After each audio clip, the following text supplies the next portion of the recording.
Darwin کے نظریے کی حقیقت، ہیومن ایوولوشن کے بارے میں اسلامی نقطہ نظر کیا ہے؟ جیسے بعض سائنسدان کہتے ہیں کہ انسان پہلے بندر ہوا کرتے تھے، جبکہ اسلام میں یہ ہے کہ پہلا جو انسان تھا وہ آدم علیہ السلام تھے۔ تو اسلامی حوالے سے رہنمائی فرمائیں کہ کیا ہم یہ مان سکتے ہیں کہ انسان پہلے بندر ہوا کرتے تھے، پھر بعد میں دھیرے دھیرے ان کا ارتقاء ہوا اور وہ ایسے ہو گئے جیسے آج ہم دکھتے ہیں، یا پھر یہ ماننا ہمارے لیے جائز نہیں؟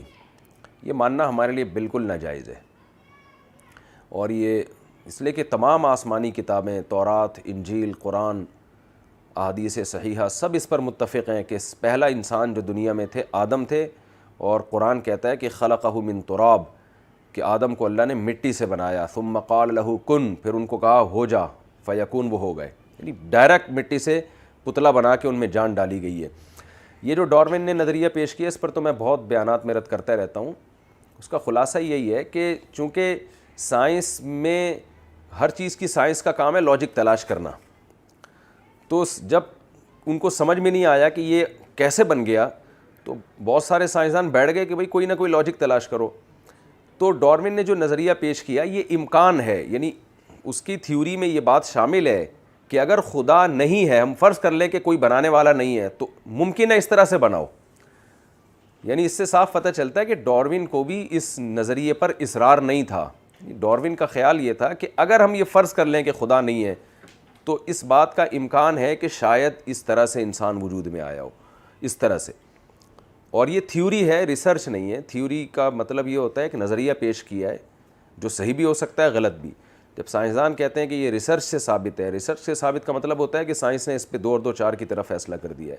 تو ڈارون کی تھیوری ابھی تک تحقیق نہیں بنی ہے کہ نظریہ کے طور پر اس کو لیا جاتا ہے، لیکن اس میں اتنے سارے اشکالات ہوتے ہیں کہ اگر اس تھیوری کو آپ 2 منٹ کے لیے صحیح مان لیں، وہ اشکال یہ ہوتے ہیں کہ یہ جو بندر سے انسان بنائے، یہ آہستہ آہستہ بنائے، تو وہ درمیان کی نسلیں ایک دم سے غائب کیوں ہو گئیں؟ یعنی ایسا ہوتا نا، لاکھوں کروڑوں بندر تھے، تو کچھ بندر انسان، یعنی کچھ ایسی نسلیں وجود میں آتی جن میں بندر پن زیادہ ہوتا، انسان پن کم ہوتا۔ کچھ ایسے ہوتے جن میں بندر پن کم ہوتا، انسان پنا زیادہ ہوتا۔ اور کچھ ایسے ہوتے جو آدھے بندر ہوتے آدھے انسان ہوتے، اور کچھ ایسے ہوتے جو ہم جیسے پورے انسان بن گئے۔ تو جب ارتقاء کے طور پر کوئی عمل ہوتا ہے تو تدریجاً ہوتا ہے نا، تو بیچ کی اتنی ساری نسلیں مارکیٹ سے شارٹ کیوں ہو گئی ہیں؟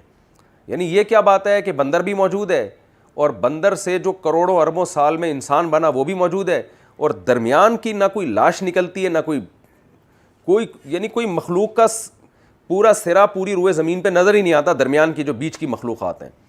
تو یہ خود ایک بہت بڑا ڈارون کے نظریے پر ایک سوال ہے۔ اسی وجہ سے بہت سے سائنسدان ڈارون کے نظریے کو 100% غلط کہتے ہیں۔ تو بہرحال قرآن و سنت کے بالکل خلاف ہے یہ، اور اس پر یقین کرنا یہ کفر ہے، قرآن کا انکار ہے، اور سائنس کبھی بھی قرآن کے خلاف کوئی بات ثابت کر نہیں سکتی ہے۔ قرآن اللہ کا کلام ہے، اور دلائل سے یہ بات ثابت ہے کہ اللہ کا کلام ہے، جس پہ ہم دلائل دیتے رہتے ہیں۔ تو یہ ممکن نہیں ہے کہ کوئی چیز قرآن کے خلاف ثابت ہو جائے۔ تو یہ ڈارون کے نظریہ کبھی بھی تحقیق کی دنیا میں صحیح ثابت ہو نہیں سکتا۔ یہ صرف امکانات ہیں کہ اگر ہو سکتا ہے اس طرح ہو گیا، ہو سکتا ہے اس طرح ہو گیا ہو۔